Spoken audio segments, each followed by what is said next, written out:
Olá, bem-vindos de volta ao Business Time. Eu sou Antônio Miranda e eu apresento este programa com Paola Tucunduva e Manuel Suete.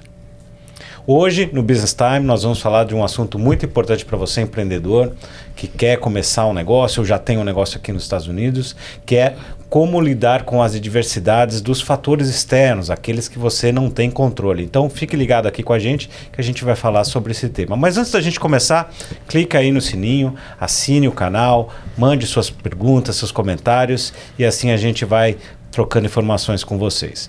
A gente vai começar esse assunto hoje porque está todo mundo agora falando de um tema que está impactando a vida de muita gente, que é o coronavírus. E uma das pessoas mais importantes aqui, que fala com vocês semanalmente, está sofrendo muito com isso no negócio dele, que é o Manuel Suete.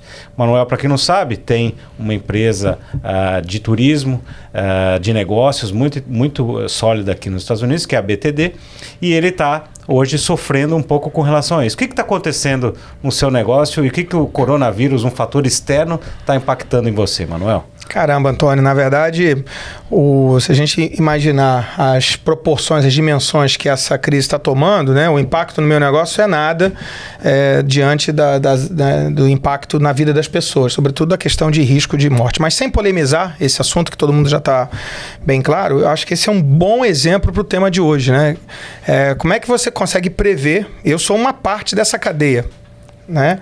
Tem todas as aerolíneas, tem hotéis, tem empresas de carro, né? Todo mundo, imagina, se programou umas férias, se programou uma viagem de negócios e tendo que cancelar essas viagens agora por conta disso.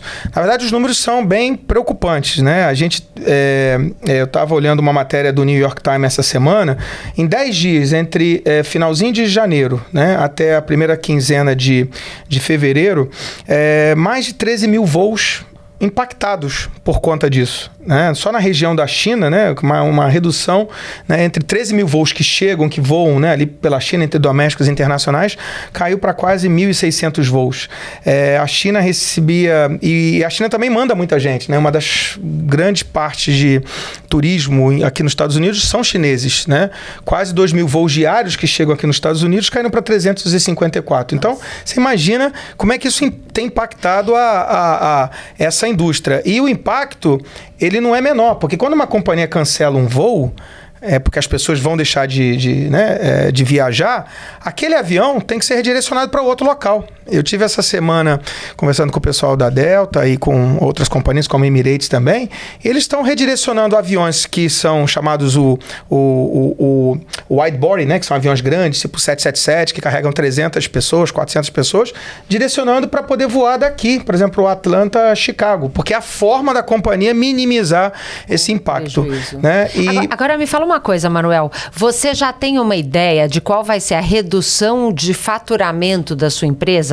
É alguma coisa na faixa de 5%, 10% ou alguma coisa na faixa de 30%, 50%? Porque isso tem um impacto diferente, né? Muito boa pergunta, Paola. Como o nosso principal tráfego, né, é o que sai dos Estados Unidos, vai para a América do Sul e agora sai da América do Sul também para a Europa, o nosso impacto não é tão grande quanto empresas basicamente que vivem para o Atlântico.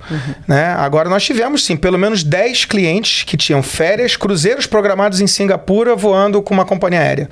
Né? Clientes que estavam indo para a Europa. Você vê, a Itália hoje virou um grande problema. As pessoas estão cancelando, já tinham suas férias marcadas. Você imagina que Spring Break está vindo aqui na Flórida, né? É a parada aqui pro pessoal, muita gente cancelando voos. Então a gente teve um impacto, eu diria aí de mais ou menos de 10%, né? Porque as pessoas cancelam esses voos, mas toda a cadeia está sofrendo, né? Hotéis, etc, etc. Você imagina que a Europa, que hoje a Itália, que virou um dos grandes polos aí, né? Da questão do coronavírus. A Itália, 15% do PIB da Itália depende do turismo. Emprega 50% da mão de obra lá.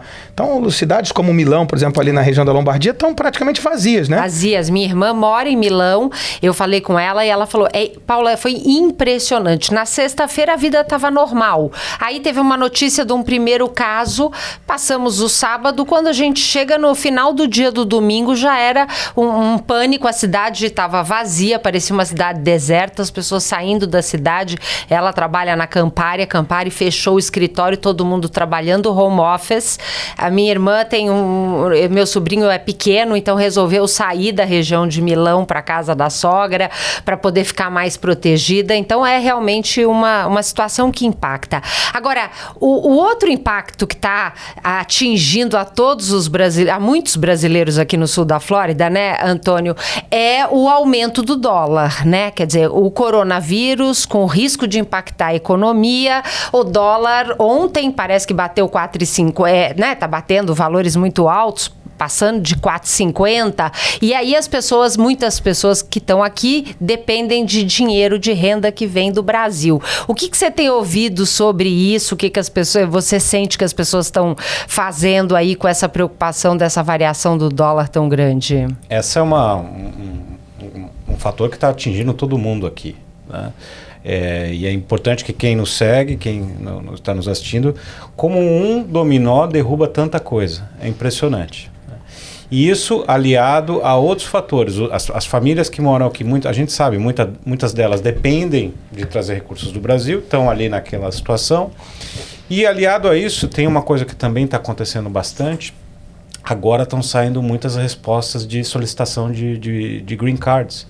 E algumas pessoas estão recebendo respostas negativas. Então, junta coronavírus, que impacta no dólar alto, e ao mesmo tempo essas famílias estão recebendo a negativa de permanência aqui nos Estados Unidos. Então eu acho que esse programa é bom para a gente tentar compartilhar o que eu faço quando parece que está dando tudo errado. Né? O que aconteceu já com vocês e o que tem passado na cabeça de vocês como planos para lidar com essas situações? Para fechar esse assunto da pergunta inicial, eu vou dar um pouco do que eu tive que fazer para lidar com essa questão. São situações que a gente não controla, né, Antônio? Você acabou de dizer aí, guerras, crises. Alguns anos atrás a gente teve vulcão, né? E agora a gente tem uma epidemia. Então, a primeira reação que eu tive para o meu negócio era, primeiro, identificar quem está sendo impactado. Primeiro, ajudar aqueles clientes, porque é nessas horas que o cliente, né, mais valoriza o teu trabalho. Então, a gente identificou quem estava viajando, né, se prontificou a tentar ajudá-lo para tentar até cancelar aquele voo, mas manter aquela receita. Então, a primeira dica é a seguinte, aquela possível receita que você vai perder, ela pode se transformar numa receita para algum outro momento. Então, vai ter só um impacto de fluxo de caixa.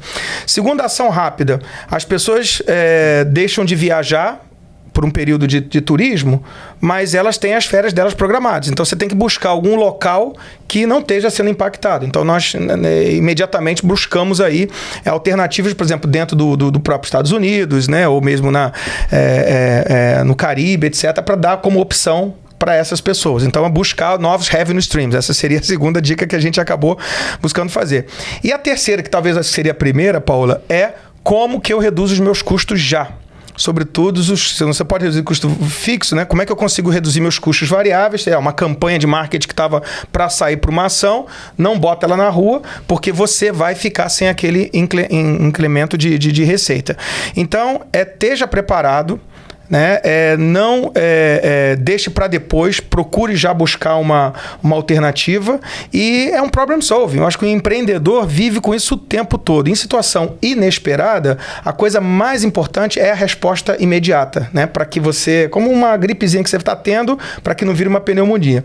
Essa tem sido a minha forma de encarar o problema. Tem uma questão muito importante nisso que você falou, que há coisas que você consegue atuar depois, né? Tentar fazer uma campanha nova. Isso no seu negócio, que é uma agência de viagens. Agora, tem coisas que você pode se planejar esperando que vai acontecer alguma coisa ruim, né, Paulo? Você tem um caso muito interessante da sua empresa que teve um incêndio enorme no Brasil.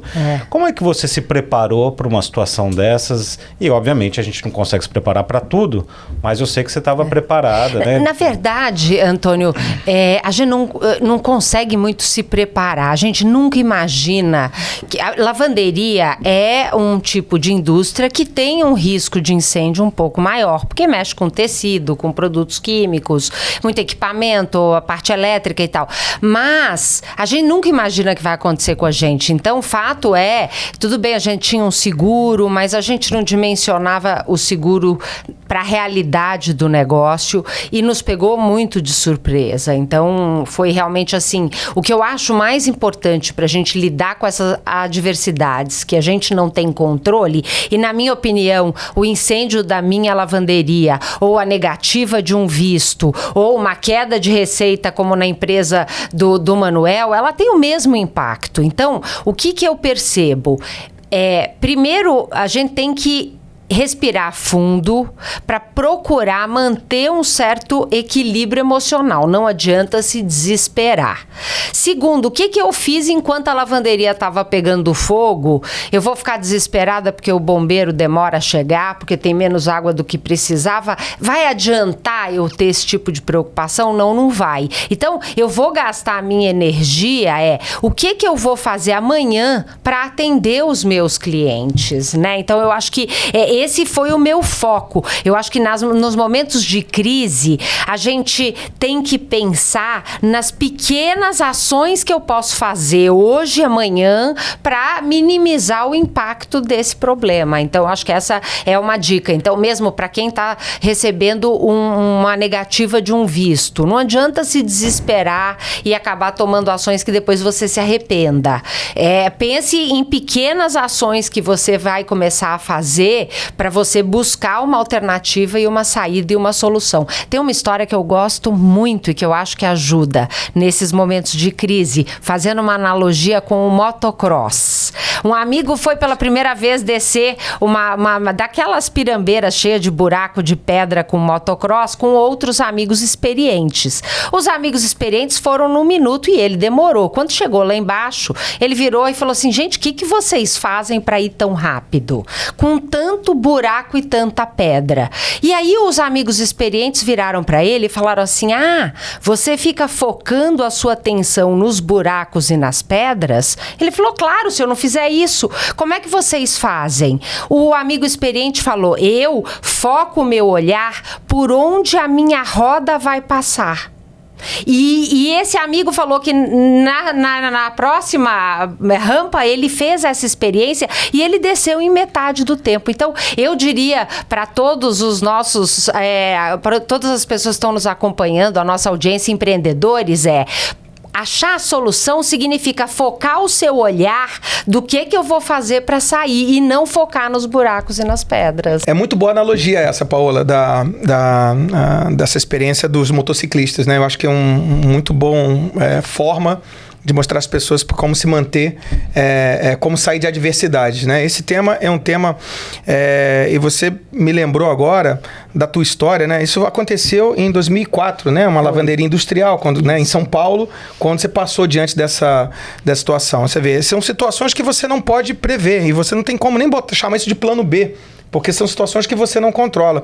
Eu me lembro, Antônio, que na área de show business, que você também, né, já cuidou aqui nos Estados Unidos, você teve uma situação dessa também. Quer dizer, quem trabalha na área de shows, de eventos, não controla coisas como, por exemplo, tempo, vistos, etc. Você teve alguma experiência dessa? Eu me lembro aqui nos Estados Unidos, né? Sim, a nossa empresa, que é uma empresa de serviços de marketing, em 2016, nós fizemos um show do Chitãozinho e Chororó, da dupla Chitãozinho e Chororó, em Orlando.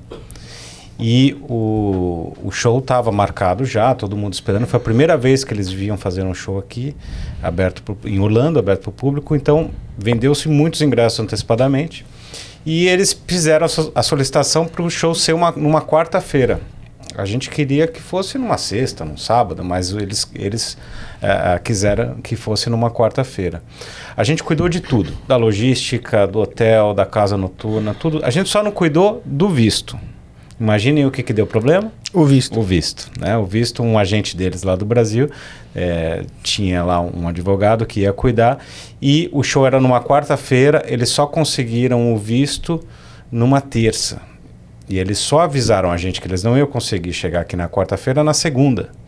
Então nós tínhamos aí um dia praticamente para ver outro espaço, ou o mesmo espaço, se tinha disponibilidade no sábado, comunicar a milhares de pessoas que o show ia sair de quarta para sábado. Tinha gente vindo da Califórnia, do Texas, de Nova York.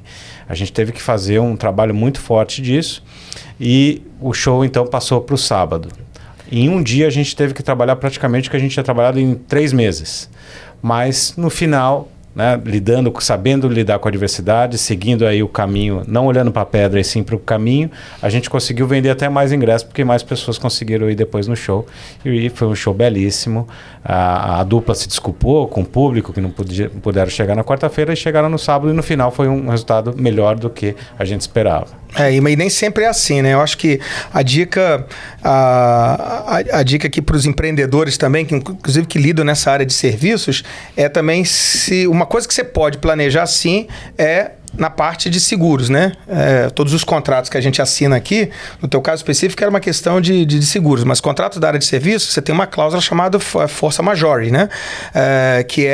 São ações que não estão previstas. O que acontece se por acaso uma situação dessa, o voo não chegar, o artista não chega, eu não consigo chegar para a reunião, e você pode prever isso e fazendo seguros, inclusive, para que você minimize, por exemplo, a sua perda. Então essa é a dica, né? É importante porque você não controla todas as variáveis. Essa é a grande verdade, né, Paula? E eu acho que até é importante, né? Porque essa questão de seguro aqui nos Estados Unidos, a gente aprende a importância do seguro. Nós, brasileiros, nem sempre temos isso tão claro. Porque, por exemplo, mesmo a questão de variação cambial, que é um risco que qualquer brasileiro que tem alguma renda vinda do Brasil vai sempre ter que enfrentar. E existem seguros para minimizar esse impacto da variação cambial, né? Então, esse eu acho que é um ponto. Um outro ponto que eu acho que é importante é para as empresas ter sempre um fundo de caixa, de emergência, de reserva, porque numa queda de faturamento, você vai ter que lidar. Eu, na época do incêndio, não tinha esse fundo, essa reserva financeira para uma emergência. Então foi difícil, porque aí você começa a usar o dinheiro, o saldo do cheque especial, desconta a duplicata, pega empréstimo para poder fazer frente às despesas com uma queda de faturamento considerável. Então, isso também a gente pode fazer seguros para esses momentos, né? Então, eu acho que você ter um dinheiro guardado como uma reserva na empresa é uma coisa que pode te ajudar nesses momentos aí de crise. Até para, por exemplo, no momento em que o dólar dá uma disparada, você não precisa trazer o dinheiro do Brasil e esperar o mercado se estabilizar se você tem esse caixa aqui. Você não acha, Antônio? Essa questão de diluição de risco, né? Porque a gente tende a, às vezes, botar todos os ovos numa cesta e todas as cestas na mesma carroça. Essa é uma metáfora que quem utiliza é o Cássio Segura. Para quem não conhece, foi presidente do Banco do Brasil Américas aqui e também foi presidente da Câmara de Comércio Brasil-Flórida. E ele usa essa analogia que eu acho muito interessante.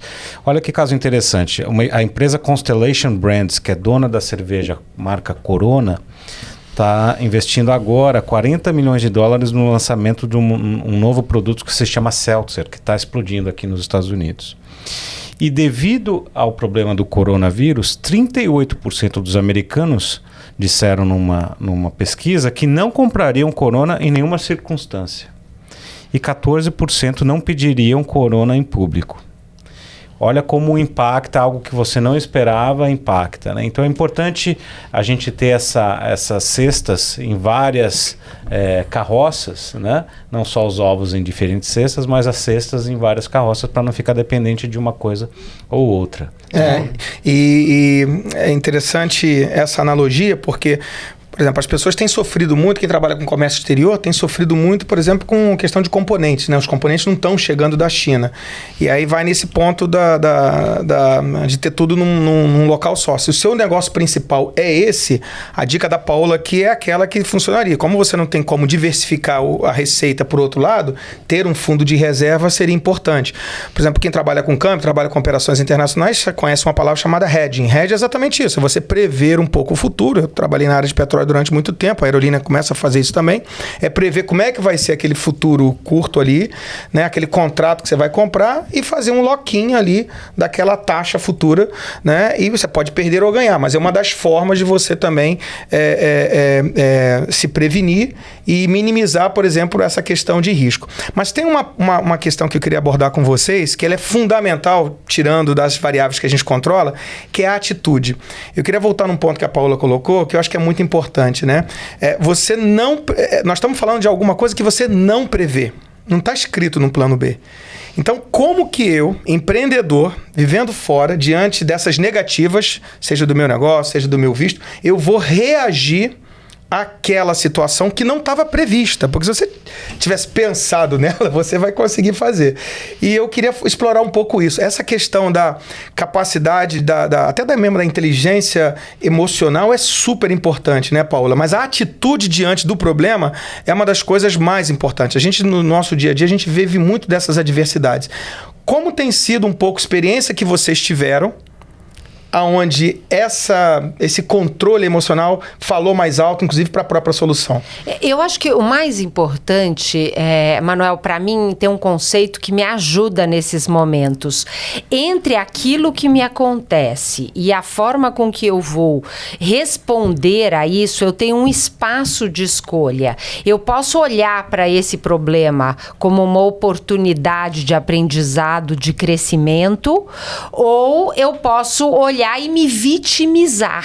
Aí, se eu me vitimizo, dificilmente eu vou conseguir enxergar as soluções, os caminhos. Eu fico presa nos buracos e nas pedras. Então, e isso nós temos controle. Essa escolha de se eu vou encarar o problema de uma forma positiva e vou encontrar a solução, ou se eu vou encarar isso como uma vítima, e essa vítima é como se ela escoasse a minha energia e eu paro, inclusive, de enxergar possíveis soluções. E isso é o que os psicólogos chamam de locus de controle interno e externo. Quando você se vitimiza, você está entregando todo o poder para aquilo que está fora de você, e isso te desanima, te desmotiva. Quando você começa a buscar possíveis soluções, pequenas ações que você faz para lidar com aquilo, você começa a perceber que você tem controle sobre algumas coisas, e isso te traz força e energia para você continuar. Além de tudo isso, eu falo muito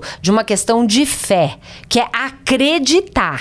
Você tem que acreditar que você tem capacidade para superar aquela dificuldade. Então, nesses momentos, a gente traz essa questão, e aí, quando eu falo de fé, eu não estou falando de religião, eu estou falando de acreditar. Acreditar em você mesmo, acreditar na força do universo. Cada um busca a sua crença, né, em alguma fonte, mas a ter fé é acreditar que eu vou achar a solução. Isso eu acho que também faz uma diferença, você não acha, Antônio? Eu acho que sim. Faz alguns anos eu aprendi um termo que é serendipidade. Até peguei aqui. O que significa serendipidade? São descobertas afortunadas feitas aparentemente por acaso. E uma das coisas que mais me traz serendipidade aqui, e isso me ajuda muito nos Estados Unidos, eu já passei por inúmeras adversidades aqui, momentos que eu falei, agora vai dar tudo errado, não tem solução, mas o que mais me ajudou aqui nos Estados Unidos foi o meu networking, né? De poder achar alguém que tinha uma resposta, a outra metade da resposta que eu precisava. E isso, esse ano, né, que eu citei para vocês que a gente está sendo impactado aí por diversas negativas de Green Card, esse ano eu estou sendo convidado para inúmeros almoços, porque as pessoas querem trocar ideia com alguém. E isso é muito importante quando você está, principalmente num outro país, ampliar o seu networking. Para quem que você vai ligar a hora que você tiver um problema? Falou E tantas pessoas que a gente conhece aqui que elas enfia a cabeça na empresa, só fica na empresa, não faz uma reunião de networking, não vai num evento, não faz nada, e a hora que tem um problema, ela não tem a quem recorrer. Né? Vai ligar para quem? Para o amigo lá do Brasil, que não sabe como se virar aqui. Então, uma dica que eu dou sempre para os empresários é: saia da toca, faça networking, conheça gente. Para quem que você vai ligar na hora da diversidade? Isso é muito importante também. Você falou bem, e você sabe que isso foi fundamental em 2004 no incêndio da nossa lavanderia lá em São Paulo. Eu imediatamente contactei concorrentes, nós tivemos ajuda de concorrentes. Nós trabalhamos durante 2 semanas operando a lavanderia de um concorrente à noite, porque ele não usava máquina. Os nossos funcionários trabalharam lá por 2 semanas. E então, naquele momento, o fato de eu aprendi com meu pai, então eu sempre tive bons contatos, conhecia todos os concorrentes, fornecedores, clientes. Então, esse networking realmente fez a grande diferença. Como conseguir uniforme para poder substituir parte daquele material que tinha sido queimado às pressas, conhecendo donos de confecções que nos ajudaram. Então, isso realmente, esse networking foi fundamental e fez toda a diferença. Eu imagino que você, né, Manuel, nessa situação do cancelamento das passagens aéreas, conseguir mudar uma data de uma viagem de alguém que, em vez de ir para a Itália agora, vai deixar para ir para a Itália no ano que vem, e conseguir alguma passagem para algum outro destino, você deve ter usado muito rede de contato aí com todas as companhias aéreas para resolver o problema desses clientes que estão viajando para cidades que estão aí em risco, né? Né? Muito bem dito por você e pelo Antônio. É puro network, né? Eu acho que são nessas horas, e a gente fala, né, que business to business is about network, né? Então, são nessas horas que você mesmo vai buscar ajuda, até mesmo no teu concorrente, como você falou. E o único viés dos 2 comentários que eu acredito com vocês, e realmente foi isso, é que são nessas horas também que você descobre os verdadeiros amigos. E você descobre quem são os amigos da onça.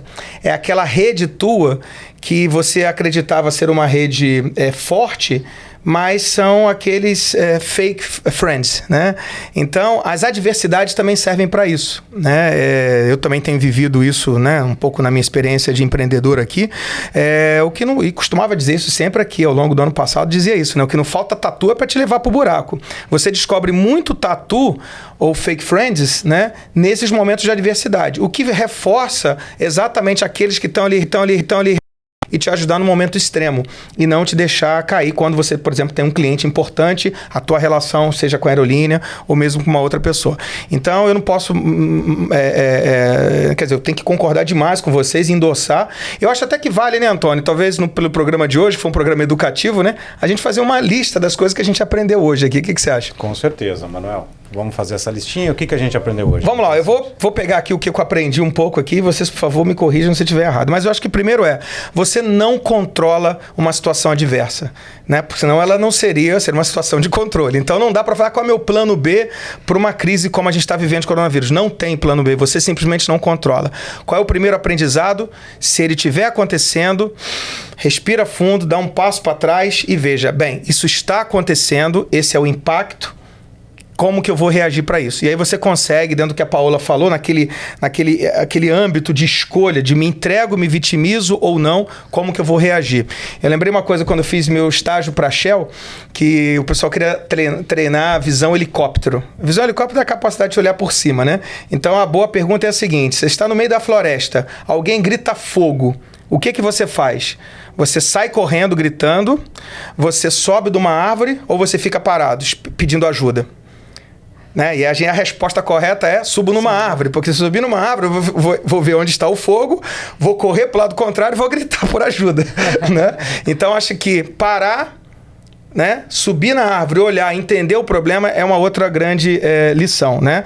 A questão emocional, né? De você controlar e buscar alternativas. Se você já fez uma reserva do seu negócio, é a hora de você lançar a mão daquela reserva, do teu seguro, né? E obviamente pensar de não botar todos os ovos na mesma canastra, né, Antônio, como você colocou, e lidar com o teu network, quer dizer, aproveitar que numa situação de adversidade você vai precisar de alguém que vai te ajudar e essa pessoa pode realmente te ajudar a abrir um caminho que você não está vendo. Então aí eu acho que a gente tem aí, acho que são as principais lições, você não pode controlar e nesse caso agora, pessoal, se protege, não viaja, porque enquanto a gente não tiver saber para onde vai esse vírus, é melhor cada um também tentar se proteger aí. Então, isso foi o que eu aprendi de hoje. Perdi alguma coisa, Paulo? Não, acho que foi incrível. Eu acho que realmente a gente traz todo... gostei muito da palavra, né? Serendipidade.